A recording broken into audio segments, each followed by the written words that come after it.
Jean chapitre 10 verset 7 Jésus leur dit encore, en vérité, je vous le dis, je suis la porte des brebis. Contexte. Ce verset fait partie du discours de Jésus sur le fait d'être le bon pasteur. Il compare la relation entre lui et ses disciples à la relation entre un berger et ses brebis. Jésus parle des soins et de la protection qu'il offre en tant que berger, ainsi que de l'idée d'être la porte par laquelle passent les brebis pour entrer dans le bercail. Commentaire.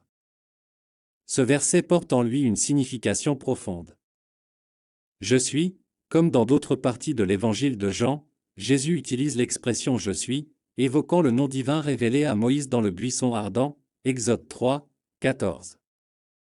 En disant « je suis la porte des brebis », Jésus revendique à nouveau sa divinité et son autorité.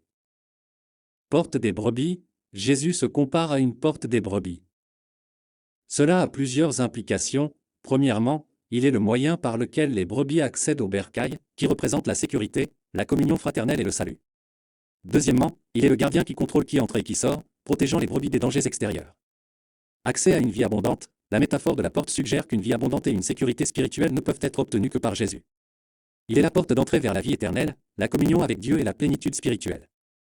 Contraste avec les faux bergers, Jésus, en tant que bon berger et porte, contraste avec ceux qui peuvent essayer de diriger les gens de manière fausse ou égoïste.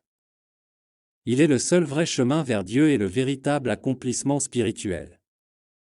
Protection et soin, l'image de la porte souligne également le soin et la protection que Jésus offre à ses disciples. C'est lui qui garde et protège les brebis des dangers spirituels et physiques. En résumé, Jean chapitre 10 verset 7 est une déclaration puissante de Jésus dans laquelle il s'identifie comme la porte des brebis. Cette métaphore révèle sa divinité, sa fonction de moyen d'accès à une vie abondante et de garantie de protection et de soins pour ses disciples. Le verset renforce l'idée que Jésus est le seul chemin vers le salut et la communion avec Dieu, et qu'il est la source de la sécurité spirituelle et de la vie éternelle. Déclaration de foi.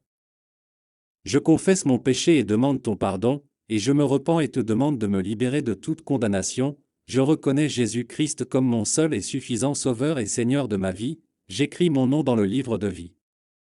Éphésiens 2 versets 8 et 9 Car c'est par la grâce que vous avez été sauvés, par la foi, et cela non de vous-même, c'est un don de Dieu, non par les œuvres, afin que personne ne puisse se glorifier.